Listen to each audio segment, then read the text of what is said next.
guys, I'm Julia from This Model Eats A Lot, and I have my friend Mira Manek here with me. Thanks, Julia. Lovely to be on your channel. So Mira is an incredible lady. First of all, she makes amazing food.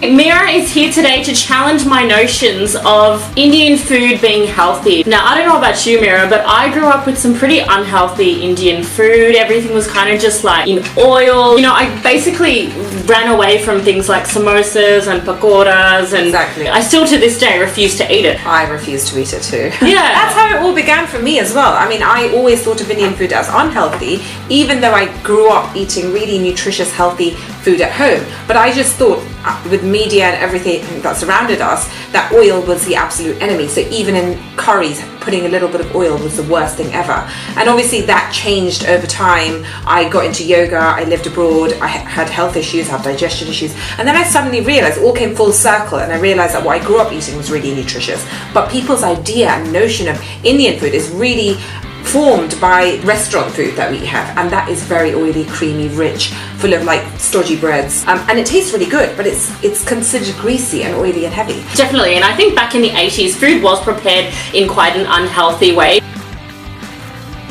So actually, Indian spices and Indian ingredients in themselves are so full of flavor, full of nutrition and health benefits. Each spice has plethora of health benefits. It's just about how you cook them and the way in which you use these spices and sprinkling them rather than overpowering each dish with these things. So I just had an amazing little garnishing tutorial with Mira right now on her channel, which you can check out. But right now we are going to tuck into the first dish.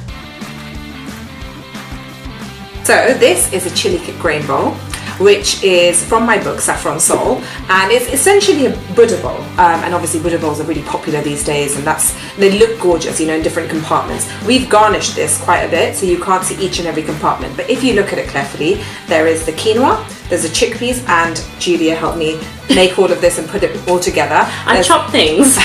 There's avocado, there is tomatoes, you can use cherry tomatoes as well, and then loads of garnishings, and the amazing sauce, it's basically an elevated yogurt dressing. Mustard seeds, sesame seeds, curry leaves, and you can put some chilies into there as well. Pour that into the yogurt, stir it in with some salt, and you pour it on here, and it's delicious. So I'm expecting a bit of heat then. Tiny bit, yes, and I've also put some red chili powder on top, and my maple chili seeds I forgot, which are quite chilly as well. So I can't have chili, Mira. Joking! Maybe we should have done this. I didn't get that. I just wanted to scare you. We'll start eating. Let's get started.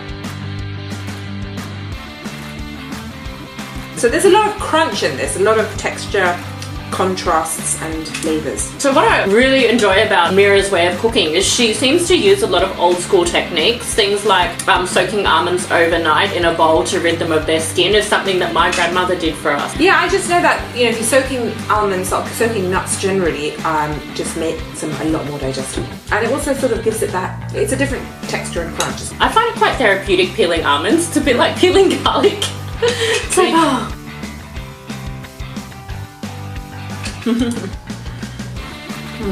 First off, guys, those textures are incredible. You've got the crunch from the almonds, you've got the slight softness from the avocado, and you've got the acidity from the tomatoes, so straight away. And then you've got all of, you know, the chili powder and all of the masala on top, so it's almost like going back home when I taste this dish. And, and it tastes like a curry, but it's actually stuff that's good for you.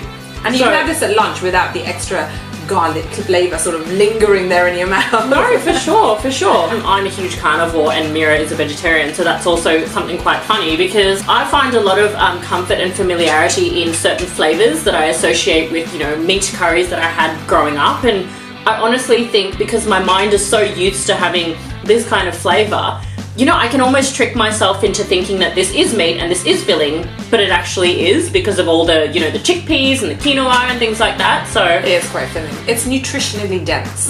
Yeah, that's exactly it. It's dense. It's dense enough to kind of keep me sort of satiated, so... That's the thing about vegetarian food and my cooking, and generally vegetarian food these days.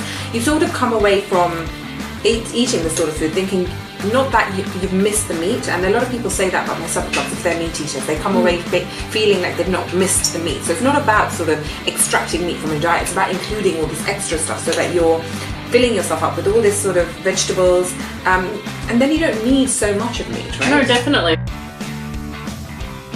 something that you might be proud to hear, and that I can't believe myself that I'm saying this. I'm thinking of breaking up with steak, because for some reason it just doesn't do it for me anymore. I'm like a meat marinade fanatic, so I really do a lot to my meat to make it not taste like meat. But the other day I think I went to the restaurant of a celebrated chef who had used basically no seasoning on the meat, and I couldn't even finish it. And the scary thing was, this was a steakhouse, guys, so... Oh dear. Well, I can't say the name of the chef, but it was a renowned chef. Oh dear, I've never been to a steakhouse, I wouldn't know, I'd probably end up eating a salad. I took my pescatarian friend there and she's like, thanks, Julia. I would be like, I'm gonna walk out, see you later. But these days, I think a lot of these restaurants are including a lot more vegetarian dishes as options on their menus, because there are so many people out there who are just turning vegetarian or wanting more vegetables in their diet, even if they're not vegetarian. Definitely. Thank you so much for watching, guys. If you like the series, don't forget to subscribe. Check out Mira's channel as well. You can find the links to her channel in the description below. Tell me if you have recently converted to vegetarianism. I don't plan on ever doing that, but I think I am going to reduce my meat consumption a little bit. Alright guys, I will talk to you really soon. Have a great week, and don't forget to eat a lot. Thanks, guys!